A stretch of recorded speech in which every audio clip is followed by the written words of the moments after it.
नमस्कार, आप देख रहे हैं प्रश्नकाल। आपके साथ मैं हूं स्वप्निल।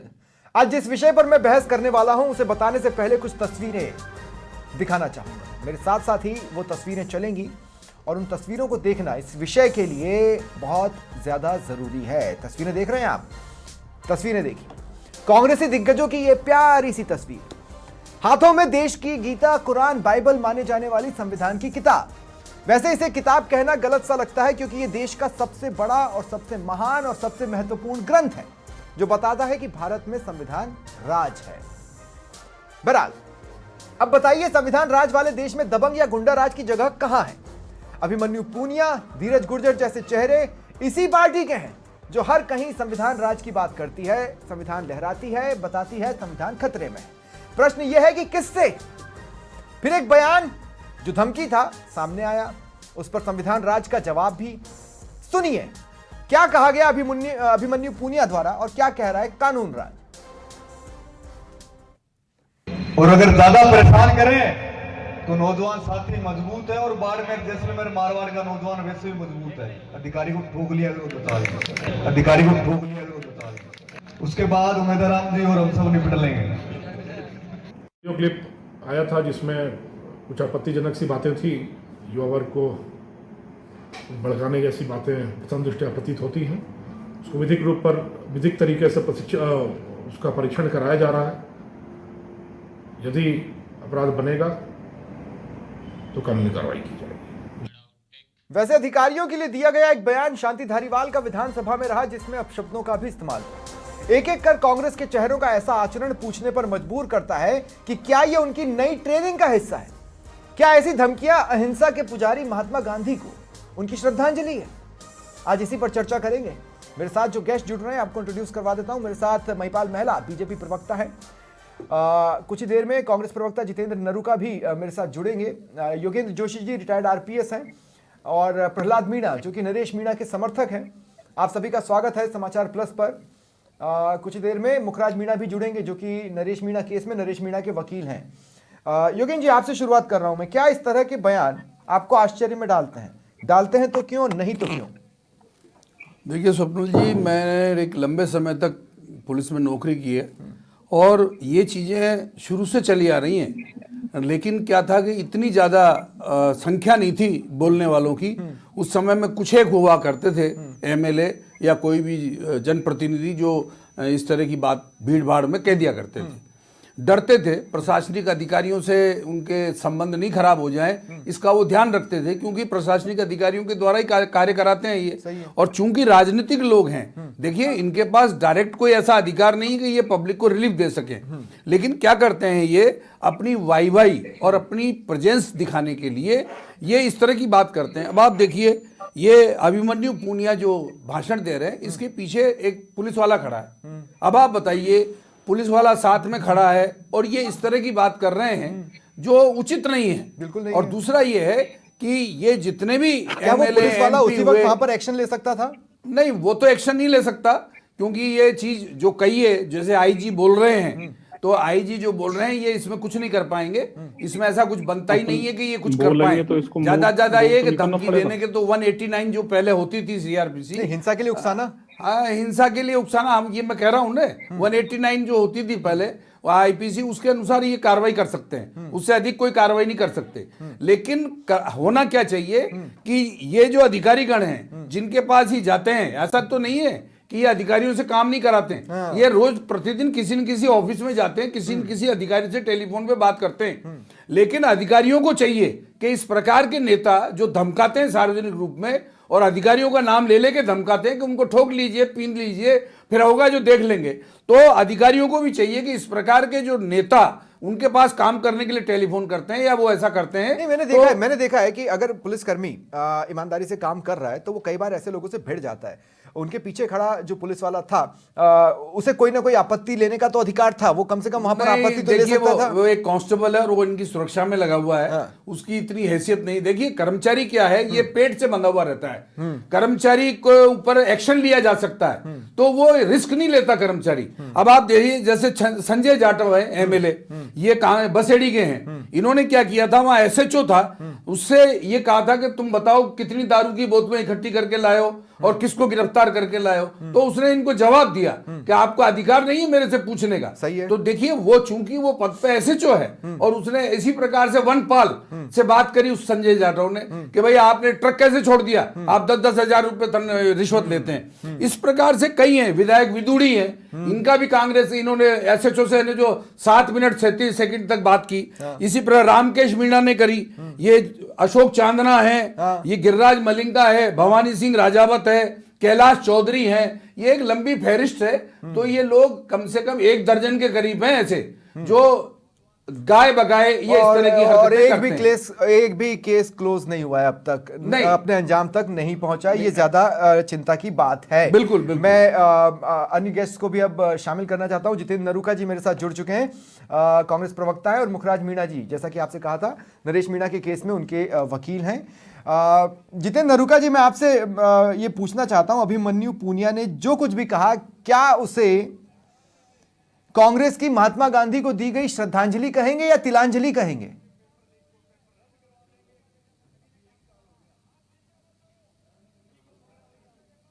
नरूका जी, आप शायद म्यूट पर हैं।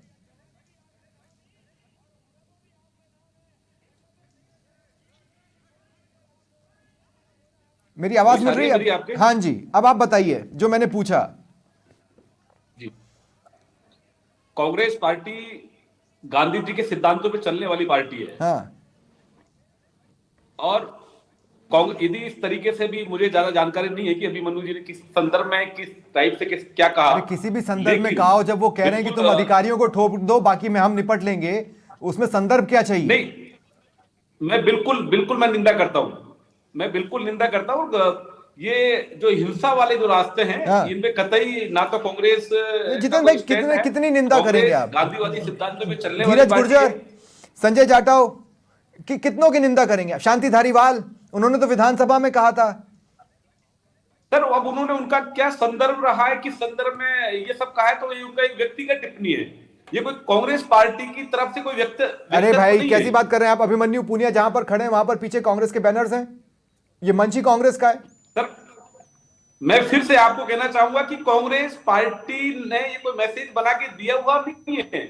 अब लग तो ये रहा ना कि ट्रेनिंग दे रहे हैं। धीरज गुर्जर बोलते हैं जूता निकाल, जूता है मेरा। ऐसी क्या परिस्थितियां बनी, क्यों उन्होंने कहा, ये तो अभिमन्यु पूनिया जी बता पाएंगे। नहीं। मैं एक तस्वीर, जितेंद्र भाई, मैं एक तस्वीर और आपको दिखाता हूं। वो जो पहली तस्वीर थी ना, जिसमें सारे कांग्रेस लीडर्स के हाथ में हम संविधान की किताब दिखा रहे हैं, मैं एक बार पीसीआर से कहूंगा उसको चलाएं। और देखिए, राहुल गांधी, प्रियंका गांधी, खड़गे साहब और भी तमाम कांग्रेस के दिग्गज आजकल कॉन्स्टिट्यूशंस बहुत दिखाते हैं। मैं कह रहा हूं, कैसी भी परिस्थितियां हैं कॉन्स्टिट्यूशन में, उससे निकलने का रास्ता है, उसमें तरीके दिए हैं कि उस मामले से कैसे निपटना है। ये ठोक दो क्या होता है? ठोक दो के 2 मीनिंग होते हैं, या तो पीटो या गोली चला दो। क्या होता है ठोक दो? संविधान में कहां लिखा है कि अधिकारी अगर कुछ बोले तो उन्हें ठोको, बाकी हम निपट लेंगे? बिल्कुल कहीं नहीं है। संविधान ये कतई इजाजत नहीं देता है, संविधान कतई इजाजत नहीं देता है, और किसी को इस तरीके की बात करने का बिल्कुल कोई अधिकार, राइट नहीं है। अब रही बात अभिमन्यु पूनिया जी ने किस संदर्भ में कहा है, ये तो वही बता पाएंगे। संदर्भ की जरूरत कहां बचती है जितेंद्र भाई? और कांग्रेस पार्टी कतई इस तरीके के बयानों का समर्थन नहीं करती। पर उनको सर आंखों पर बिठाती तो है। निकालिए ना पार्टी से अभिमन्यु पूनिया को, या फिर धीरज गुर्जर को, या फिर इस तरह के जितने भी चेहरे इस तरह के व्यक्तिगत तरीके से बोल रहे हो। नहीं, निश्चित रूप से इस तरीके से बिल्कुल इस पे चिंतन मनन किया जाएगा। और इस पे भी ऐसा नहीं है कि हमारा शीर्ष नेतृत्व का क्या ध्यान नहीं है, निश्चित रूप से। लेकिन गांधी, जो कांग्रेस पार्टी है, गांधीवादी विचारधाराओं पे चलने वाली पार्टी है, सिद्धांतों पे चलने वाली आजकल कांग्रेस के चेहरे उस तरीके से बोलते नजर नहीं आ रहे हैं। इस बात का सबसे ज्यादा दुख अगर किसी को है तो मुझे है, और मुझे इसलिए है क्योंकि मैं महात्मा गांधी अंतर्राष्ट्रीय हिंदी विश्वविद्यालय से पढ़ा हूं, और मुझे यह लगता है कि जितना गांधी जी को श्रद्धांजलि देने की कोशिश वो विश्वविद्यालय कर रहा है, नेता उसमें आकर पलीता लगा रहे हैं। नरेश मीणा के जो समर्थक है प्रहलाद मीणा, मैं उनसे पूछना चाहता हूं, प्रहलाद मीणा, बहुत मजा आया होगा अभिमन्यु पूनिया के बयान को सुनकर? जी, मजा आया? कैसा लगा? मेरी आवाज आ रही है? हाँ जी, कैसा लगा वो बयान? मजा आया आपको? कहना चाहूंगा, हाँ ये संविधान के साथ धोखा है। और कांग्रेस देश के अंदर जो भूमिका कांग्रेस की पुरानी पार्टी के नाते होनी चाहिए, संविधान को हाथ में लेके घूमती है कांग्रेस। हाँ, लेकिन हाँ, मैं कहना चाहूंगा राजस्थान की धरा पे जो अच्छा। देवतुल्य जनता के लिए विपक्ष की भूमिका कांग्रेस की होनी चाहिए, हाँ उससे आईसीयू में कांग्रेस चली गई है। अच्छा, इसी किसी समय भी दो गरीब सेकंड, के नहीं, साथ नहीं, प्रहलाद मीणा जी, प्रहलाद मीणा किसी जी, को भी प्रहलाद मीणा जी, प्रहलाद संविधान का मीणा जी, उल्लंघन करने वाले के प्रहलाद मीणा साथ। जी, मेरी बात सुनिए। वो तो करने की जी। बात कर रहे हैं, आप जिनका समर्थन करते हैं, आप जिनके समर्थक हैं, वो तो कर गए, पर आप उनके समर्थक हैं। जी आप समझ रहे हैं इसकी गंभीरता? जी।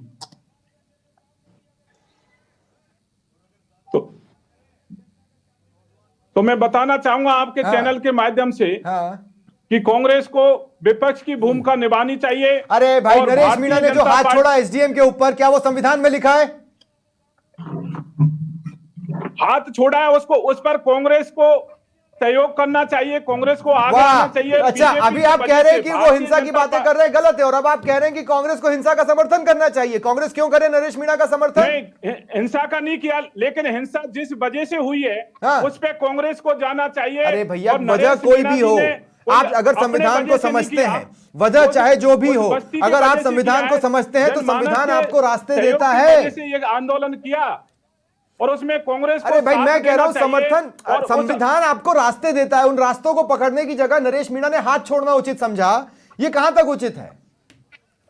वो उचित इसलिए कि वो हाथ छोड़ने की हिंसा मजबूरी क्यों को पैदा हुई, संविधान उस पे की कोई किताब कांग्रेस उचित को नहीं ठहराती। भारतीय जनता पार्टी को बाध्य मैं करना मुखराज चाहिए। मीणा जी के पास जा रहा हूं। नरेश मीणा के वकील भी हैं, वो वैसे भी एडवोकेट हैं जाने माने। मुखराज जी, मुझे एक बात बताइए, क्या संविधान में इंसाफ का कोई भी रास्ता हाथ छोड़ने से है? और अच्छा, मैं भी जानना चाहता हूं, नरेश मीणा के एक्शन पर आपका बचाव रहेगा क्या? आप बताओगे क्या? आप बोलोगे क्या?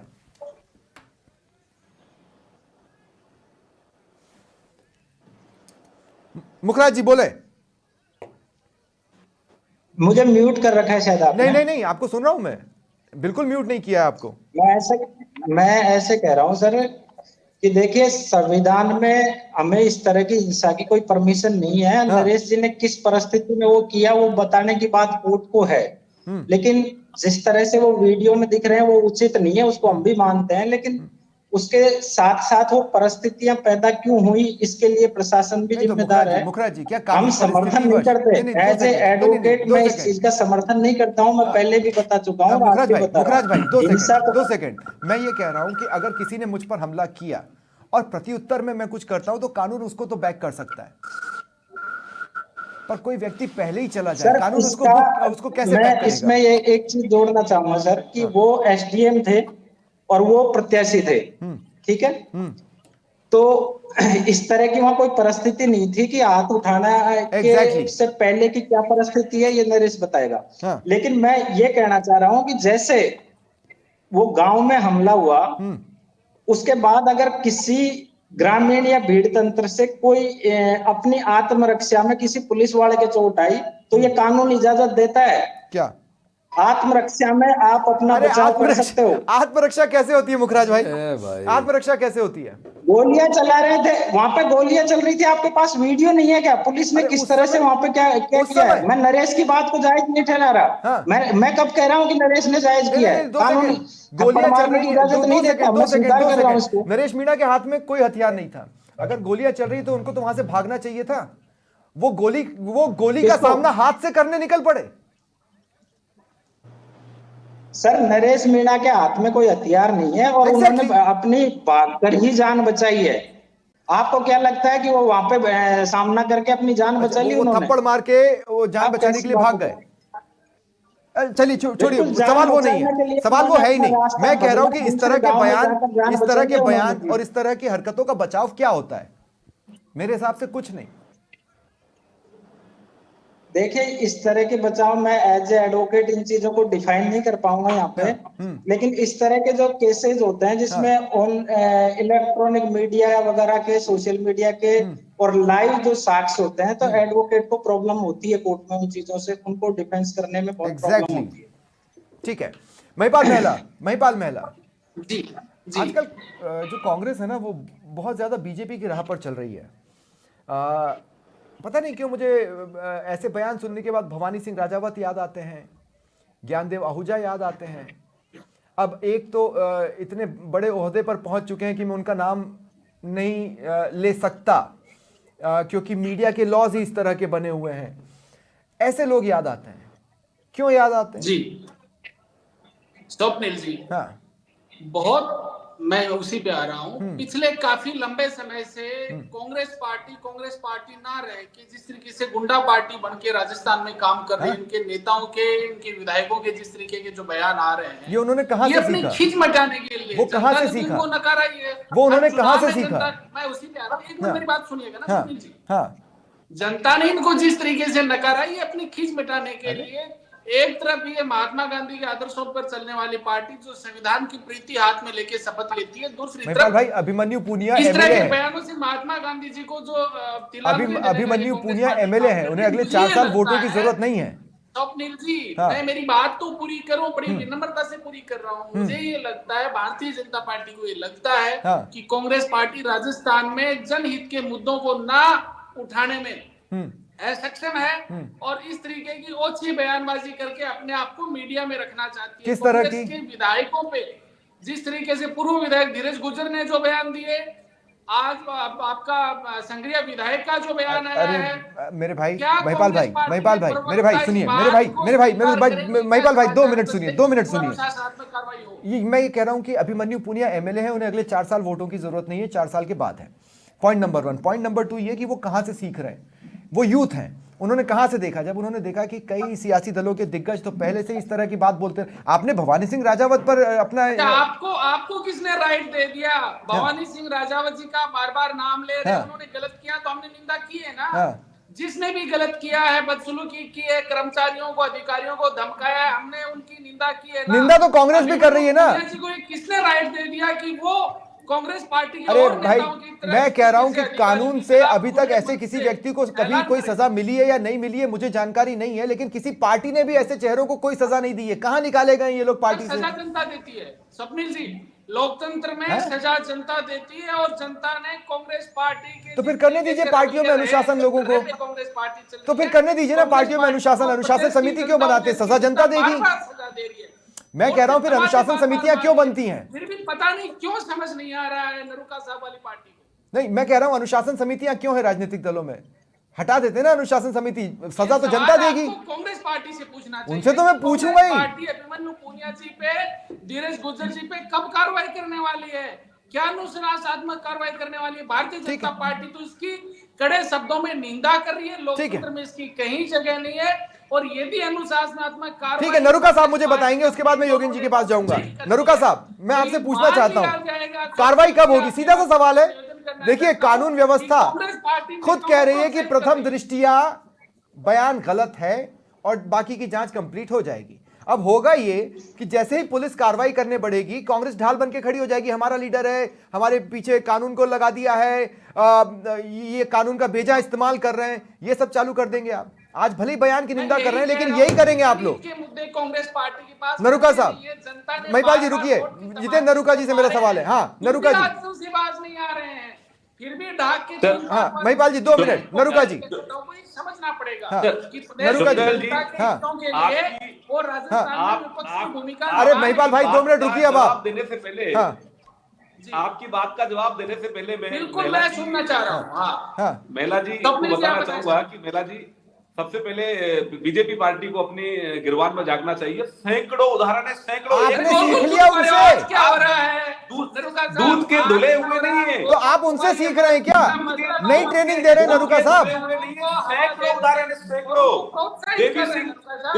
देवी सिंह पार्टी को देखिए। हे भगवान, कब ऐसे नेता? नहीं 2 मिनट बीजेपी के 2 मिनट बीजेपी के दिग्गज नेता देवी सिंह पार्टी को देखिए। अरे तो आप उनसे सीख रहे हैं क्या भाई? अरे सर, आज गांधी जी के रास्ते से आपके चेहरे दिख रहे हैं और आप कह रहे हैं बीजेपी झाके। अजीब सी बात है नरुका भाई।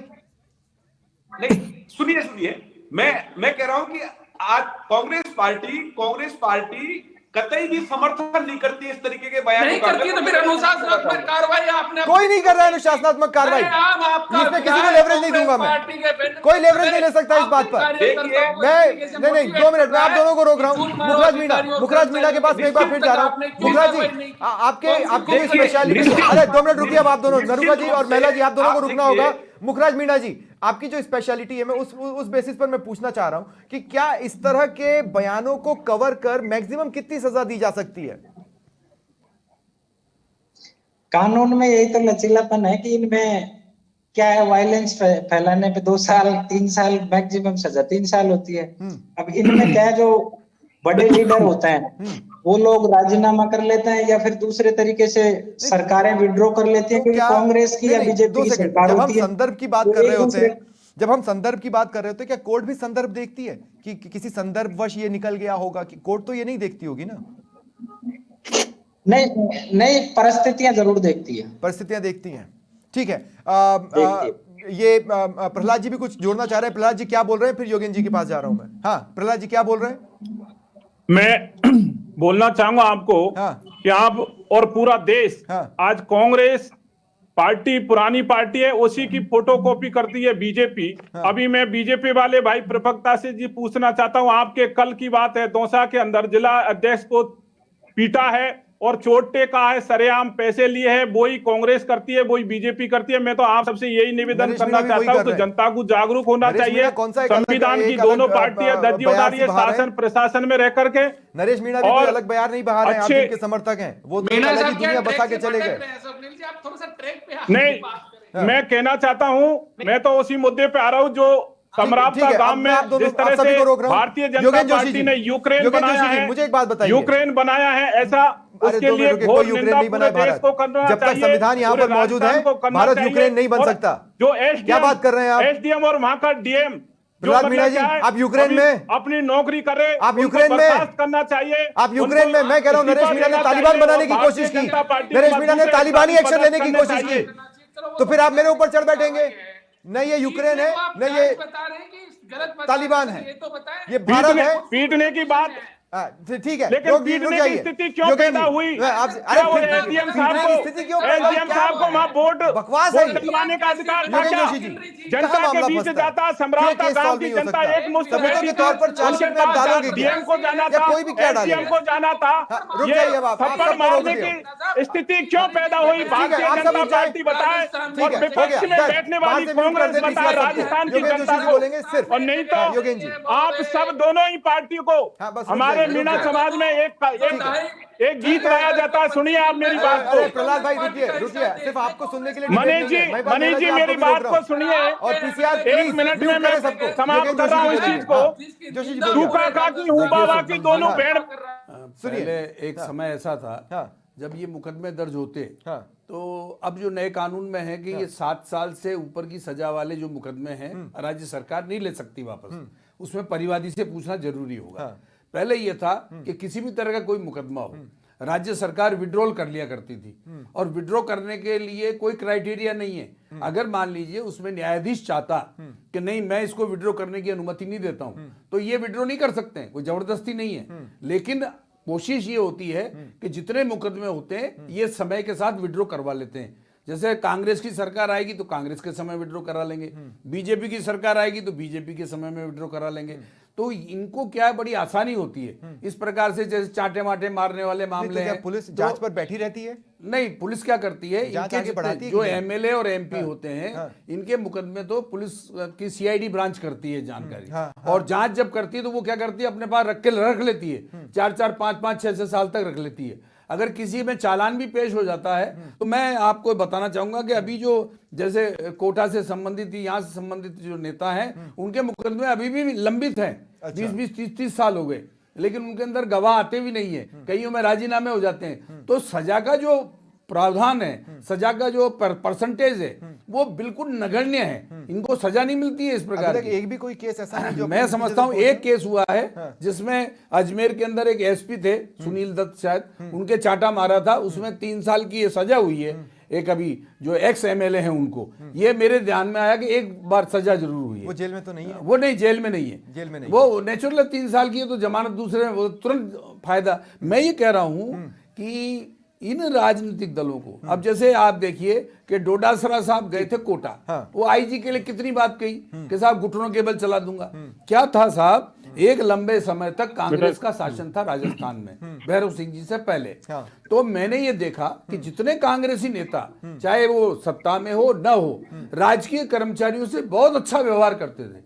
और बीजेपी वाले जितने थे वो जब क्योंकि शासन में नहीं थे, तो बीजेपी वाले जो राज्य कर्मचारी हैं या एसपी हैं, डीवाईएसपी हैं, इंस्पेक्टर हैं, उनसे बदतमीजी से बात करते थे। मैं कोटा में पोस्टेड था तो मैंने कई बार देखा इन लोगों इस तरह की बातें करते। अब क्या हुआ, सत्ता परिवर्तन हो गया, अब ये शासन में आ गए, ये शासन से बाहर चले गए, अब ये रह नहीं पाते हैं। तो क्या होता है, इन्होंने ये चीजें सीखी किससे? भारतीय जनता पार्टी से। मैंने कांग्रेस को कभी भी इस तरह की बातें करते नहीं देखा जो अभी लेटेस्ट समय में इतने लोग कर रहे हैं कांग्रेस वाले। बीजेपी वाले तो चलो शुरू से कर रहे हैं, संघर्ष करते रहे, सत्ता नहीं थी उनके पास, लेकिन बयानों को मैं संघर्ष की कैटेगरी में नहीं, लेकिन नहीं, संघर्ष क्या है, संघर्ष में नहीं अरे साहब लाइमलाइट में तो तभी आएंगे कि ये इस तरह की बातें करेंगे, लाइमलाइट में नहीं आते। आज अगर ये अभिमन्यु सिंह नहीं बोलते तो आज उनके डिबेट कैसे होती, पब्लिक कैसे जानती? तो ये लाइमलाइट में आने के लिए, पब्लिक में अपना वर्चस्व कायम करने के लिए इस प्रकार की बातें करते हैं। न दबंग राज चलेगा, न गुंडा राज चलेगा, इस देश में सिर्फ और सिर्फ संविधान राज चलेगा। अगर किसी को भरोसा नहीं है तो आप हमें इजाजत देने से पहले एक बयान चला रहा हूं, उसे सुन लें। बहुत बहुत शुक्रिया आप सभी का मेरे साथ जुड़ने के लिए। बयान चला दें।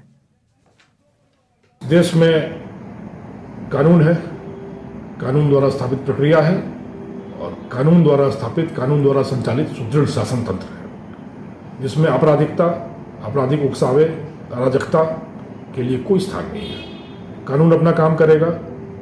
यदि कहीं पर किसी ने गलत किया है तो कानून की दृष्टि में सब समान है। प्रभावी कानूनी कार्रवाई